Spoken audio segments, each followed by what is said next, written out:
పిచ్చిదానిలా నీకు దగ్గరయ్యాను. దగ్గరుండి మరీ నేను పెళ్లికి తీసుకెళ్లాను. మా నాన్నని నేనే చెప్పుకున్నాను. ఇదంతా నా వల్లే, మొత్తం నా వల్లే.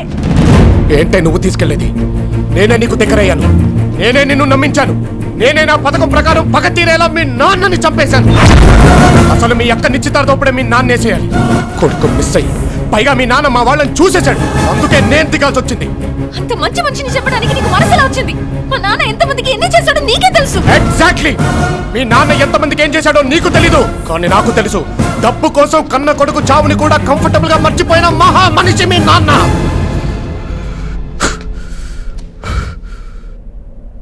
మంచితనం అంటే ఏంటో తెలుసుకోవాలంటే ముందు నువ్వు ఆదిత్యపురం గురించి తెలుసుకోవాలి. ఆనందం అమాయకత్వం నిండిన అక్కడ మనుషుల గురించి తెలుసుకోవాలి.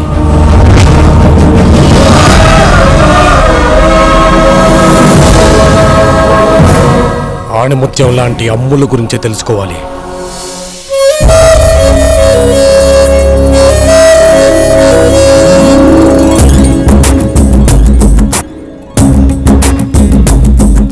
మేము తెలుగు వాళ్ళమే అయినా కొన్ని సంవత్సరాల క్రితం బెంగళూరులో సెటిల్ అయ్యాం. అన్నయ్యలు వ్యాపారం చూసుకునేవాళ్ళు, నేను హైదరాబాద్లో ఉండి చదువుకునేవాడిని. చిన్నప్పుడే అమ్మ నాన్న పోయిన మమ్మల్ని మా తాతయ్య పెంచి పెద్ద చేశాడు. పాయసం తాపిస్తే ఎలాగా? నెక్స్ట్ లడ్డూలు కూడా ఉన్నాయి. ఏంటోదినా ఇది? పుట్టినరోజు తాతయ్య అయితే నాకు తినిపించడం ఏంటి? ఏం తాతయ్య ఇది? నువ్వు వచ్చేదే సంవత్సరానికి ఒక రోజు, అది నా పుట్టినరోజున. దానికోసం మేము సంవత్సరం అంతా ఎదురు చూస్తుంటాం. ఇంకెమోషన్స్ ఆపేసి ఎంటర్టైన్మెంట్ లోకి వస్తారా? అందరం కలిసి గ్రూప్ ఫోటో దిగుదాంరా. మీ అమ్మ సొంతూరు ఆదిత్యపురం నుంచి ఫోన్ వచ్చిందిరా. ప్రతి సంవత్సరం అక్కడ జరిగే శ్రీరామనవమి వేడుకల్ని మీ అమ్మ దగ్గరుండి ఎంతో వైభవంగా జరిపించేది. కానీ ఆవిడితోనే ఆచారాలు మర్యాదలు అన్నీ పోయాయి. అయితే ఈసారి నేను వెళ్తాను తాతయ్య. నువ్వు వెళ్తావా? అవును తాతయ్య. ఆదిత్యపురం చూస్తే అమ్మని చూసినట్టే అన్నావుగా, అందుకే వెళ్తాను. అలా ఫ్రెండ్స్తో నేను ఆదిత్యపురానికి బయలుదేరా. స్లో మోషన్ లో నిన్ను చూస్తుంటే ఉంటదిరా.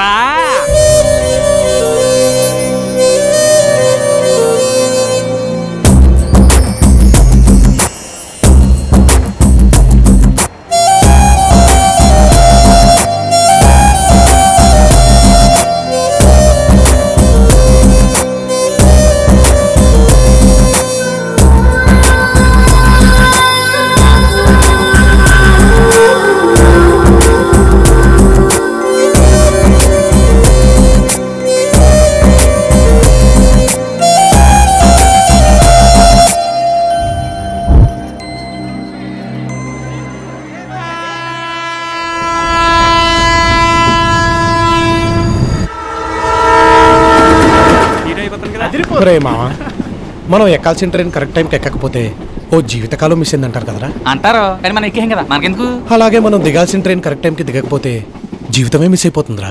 అయితే అమ్మాయి కనిపించిందా? మామూలుగా కనిపించలేదురా, తను కనబడగానే ప్రపంచమే స్తంభించిందిరా.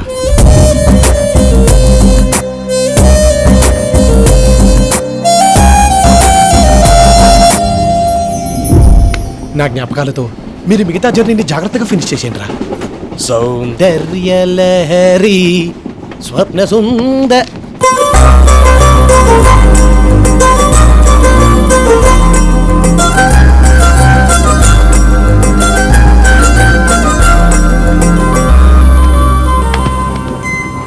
ఆర్ఏసీలో ముందున్న వీళ్లను వదిలేసి ఆ కుర్రాళ్ళకి భర్తలు ఎలా కన్ఫర్మ్ చేస్తారండి? వాళ్ళ నాన్న ఈ జిల్లాలోనే బాగా సౌండ్, పైగా పెద్ద పొలిటికల్ లీడర్. నేను వాళ్ళని ఏం చేయలేనమ్మా.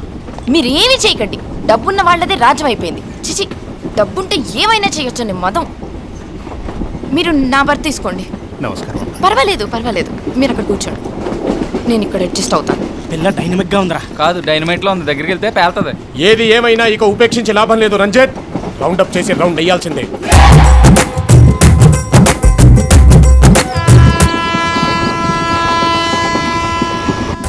ఒరే మావా, యాక్టింగ్ చెప్పేస్తావుగా? చంపేస్తా. ఈ రోజు నాలో ఒక ఎన్టీఆర్ ని, ఒక ఎస్వీఆర్ ని చూడబోతున్నావు. మల్టీ స్టార్ సినిమాలు మనకెందుకురా, ఎవరో ఒకరు ఫిక్స్ అవ్వాలి. ఆల్రెడీ ఫిక్స్ అయిపోయా, నేను ఫిక్స్ అయిపోయా. యాక్షన్! ఏంట్రా ఇది? రా బయటికి రా, ముందు బయటికి రా. బాబు గారు. రాను రాను భయం భక్తి సనగిలుతున్నాయంట్రా. అంకయ్య పాలెంలో బాటిల్ తెమ్మంటే శంకయ్య పాలెంలో బాటిల్ తెస్తావా? ఏదో పాలెం తెచ్చానుగా బాబు గారు.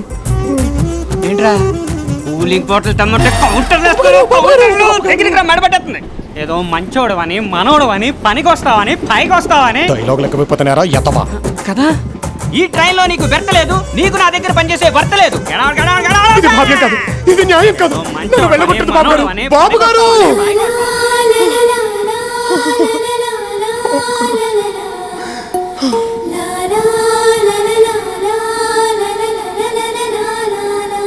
ఇక నీకు నాకు ఎటువంటి సంబంధం లేదు కదా.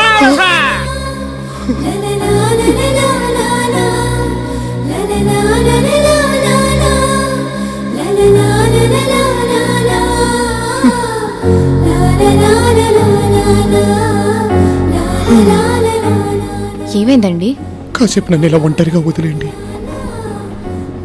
ఓకే. అయ్యో వదిలేమంటే పూర్తిగా వదిలేమని కాదండి. వాటర్ బాటిల్ చల్లగా లేదని ఎంత వేడెక్కిపోయాడో చూసారా? ఎవరతను? రాజా రావు బహదూర్ రామచంద్ర నాయుడు గారి మనవడు. అంటే వాళ్ళది ఆదిత్యపురం, మా ఊరే. ఆహా. కానీ వాళ్ళు ఊరు వదిలేసి చాలా ఏళ్ళైంది. మీరెవరు? ఆల్రౌండర్. అదేనండి, మా బాబు గారికి పొద్దున వాటర్ కావాలన్నా, రాత్రికి వాటర్ కావాలన్నా, బ్రేక్ఫాస్ట్ కట్లు కావాలన్నా, బెడ్రూమ్లోకి దుప్పట్లు కావాలన్నా అన్నీ నేనే చూసుకోవాలి. పనివాడని వాళ్ళంటారండి, కానీ పని తెలిసిన వాడిని నేనంటాను. మదం, డబ్బు మదం. జర్నీ చేసి కాసేపు కూడా నౌకర్లు కావాలి వీళ్ళకి. అరేరే, అలా వస్తూ ఇలా వాటర్ బాటిల్ తెస్తూ మిమ్మల్ని చూసి పడిపోయానండి. ఏంటి? అదేనండి, టీసీతో మీ గొడవలో పడిపోయాను. సర్లేండి, ఇక్కడ కూర్చోండి. ఎందుకండి ప్రతి క్షణం పక్క వాళ్ళ కోసం పరితపిస్తున్నారు? మదర్ తెరెసా అడుగు జాడల్లో నడుద్దాం అనుకుంటున్నారు కదూ? దెబ్బ తగిలితే జంతువైనా ఏడుస్తుంది, పక్కవాడి బాధకి ఏడ్చేవాడే మనిషి.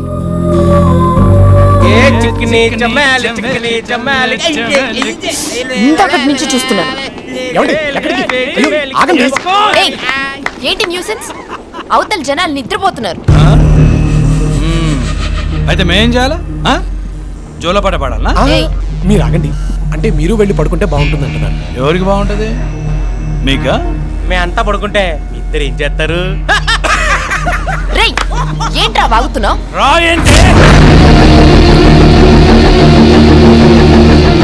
ఆడపిల్ల మీద చేతులు ఎత్తకండి సార్. మీరు వెళ్ళండి, నేను చూసుకుంటాను. మీరు వెళ్ళండి. మీరు వెళ్ళండి, నేను చెప్తానుగా వాళ్ళకి. మీరు వెళ్ళండి. రండి సార్. అసలు వాళ్ళు నాకు ఒక అవకాశం ఇవ్వండి. మీరు వెళ్ళండి, వెళ్ళండి. పదండి సార్, మనకి ఎలా పడితే అలా చేసుకుందాం. పదండి, రండి సార్.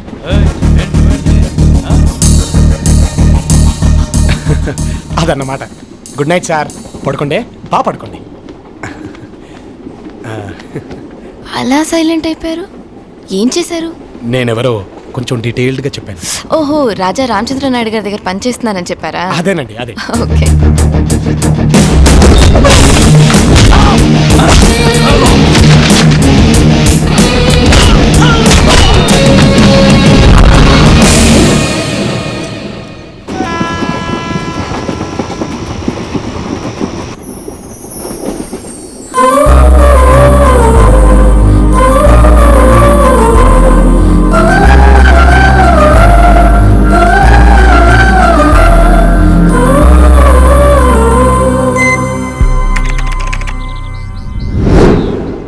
అమ్ములు పాప, ఆ అమ్మాయి మా ఊరు మాస్టర్ కూతురు అమ్ములేండి.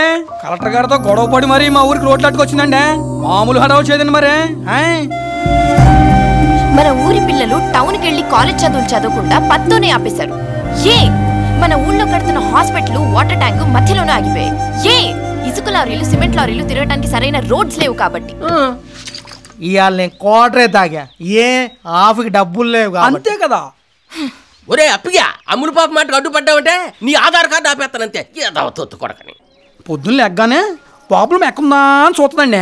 ఏమీ లేకపోతే ఆవిడ కీడ్చి చేస్తుందండి. మరి ఇంట్లో ఏమనరా? ఏమంటారండి, ఆయన స్కూల్ మాస్టర్ కదా. తండ్రి ఆదర్శాలతోనూ తల్లికి ఆరావంతోనూ పెంచారు. ఊళ్ళో వాళ్ళ గొడవలు నీకెందుకు చెప్పు? అందరు అమ్మాయిలా పెళ్లి చేసుకుని నువ్వు ఇంటిదాని అవ్వచ్చు కదే. అమ్ములు అందరు అమ్మాయిల లాంటిది కాదు. మా నాన్న నన్ను అలా పెంచలా. ఏం నాన్న? అంతేగా తల్లి. సరిపోయింది. ఈడొచ్చిన పిల్లకి పెళ్లి చేయట్లేదని నలుగురు నానా రకాలుగా అనుకుంటున్నారు. 40 రకాలుగా అనుకున్నా ఐ డోంట్ కేర్. నేను నా కోసం బతుకుతున్నాను. మరి సంబంధాలు ఏమి చూడట్లేదా? అమ్మచ్చుడు కూడా తీరిందండి బాబా. పిల్ల మంచి జామ్ పండ్లా ఉంటది కదండి. అందుకనే పక్కూరు నుంచి మంచి రిచ్ సంబంధం కూడా వచ్చిందండి. నాకు సిగ్గేస్తుంది. అసలు మీరు పెళ్ళెందుకు చేసుకోవాలనుకుంటున్నారు? అదేం ప్రశ్న?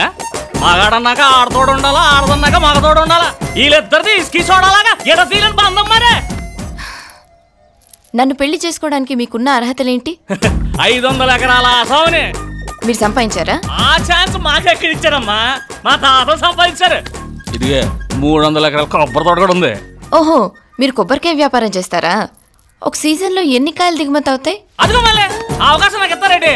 మా నాన్న అన్నయ్య చూసుకుంటారు. మరి మీరేం చేస్తారు? ఈ ఆర్తిని ఎలా ఖర్చు పెట్టాలా అని బేంగతో ఉంటాను.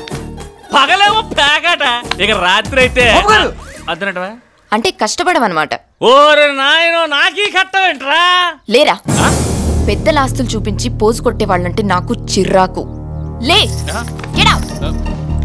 ఇది చేసుకుంటే రోజు కట్టబడాలి. నేనెప్పుడైనా అనుకున్నానా కనురెప్ప మూసి కలగన్నానా పెను పెనల్లె ఎద ఉప్పొంగేనని